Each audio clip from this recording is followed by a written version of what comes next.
Now, ever since the release of The Rise of Skywalker's teaser trailer over 2 months ago over at Star Wars Celebration in Chicago, it left a lot of fans really eager and excited for the next trailer for Episode 9 that is all set and ready to debut over at San Diego Comic-Con come this July. This is Mike Zero. Make sure to subscribe if you're new to the channel for future Star Wars content.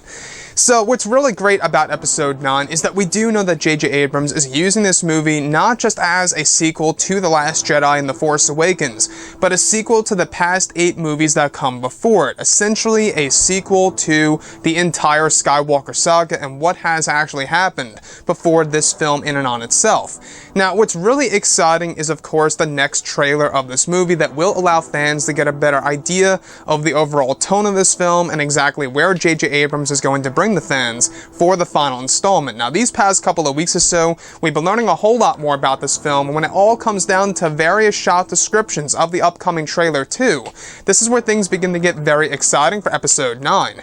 Now, specifically, shot descriptions consisting of Rey wielding her ignited lightsaber, where she is described to be in a standoff in the middle of the exotic city, where Kylo Ren is standing in front of all 6 Knights of Ren, where Kylo eventually ignites his crossguard. The scenery is best described as like a Western film where the 2 opponents are standing in the middle of a town with spectators. The camera is said to be slowly cycling around the shot of Rey, Kylo, and the Knights of Ren.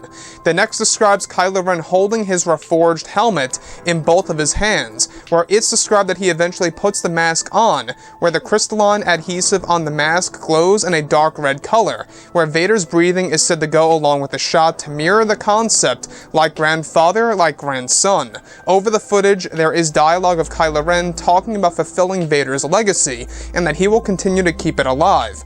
Another describes Rey in the middle of a rainstorm with her ignited lightsaber, where there is said to be tons of lightning flashes in the background, where suddenly Rey is said to turn around slowly to a black cloaked figure walking casually toward her in the middle of the rainstorm, where the sequence is said to shift to the Death Star wreckage, where Palpatine's laughter is heard once again. Lastly, a description of Rey on the ground in some kind of cave, where it's said that she is looking at a bright blue light, where Luke's dialogue is described to be placed over the shot, talking about how Rey needs to face the truth. So let's go over a couple of parts about this, and one of the actual pieces of this that really does stand out to me the most is, of course, the one involving Rey and the cloaked figure that is followed up by a shot of the Death Star wreckage with Palpatine's laughter once again. So, like I've always said, there is going to be a new villain in this movie, and it's going to be the Dark Acolyte. Now, this Dark Acolyte is connected to the spirit of Sidious. So, in a sense, this is indeed Rey fighting both the Dark Acolyte and Sidious, since they act as one. Now, it's going to be very interesting to see exactly how this all transpires, and how it actually happens in the film, and where it's all going to lead to at the very end of the movie.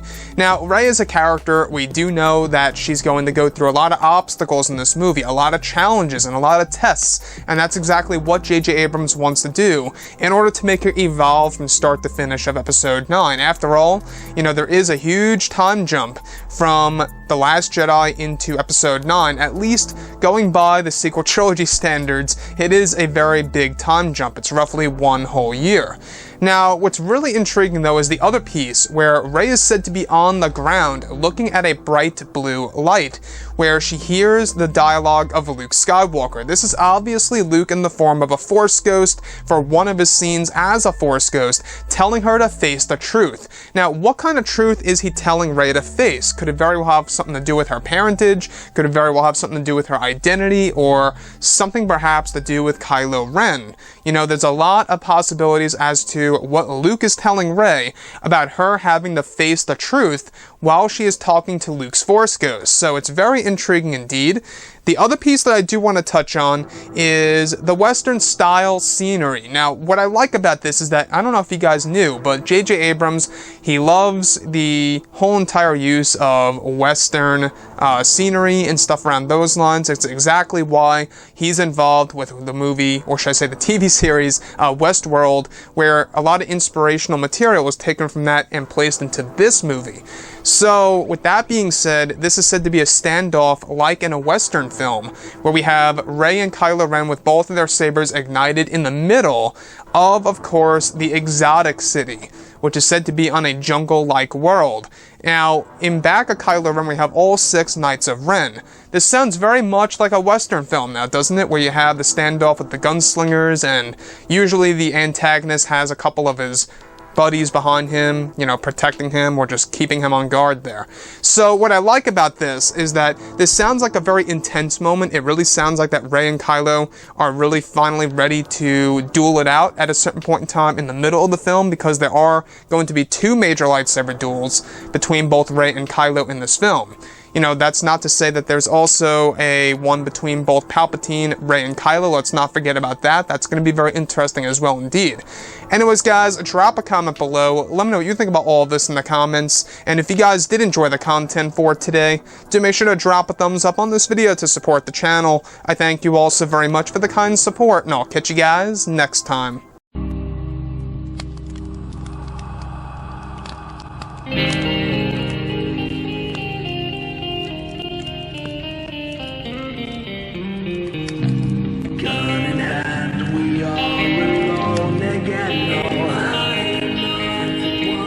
From night to moon, we hear them moans again.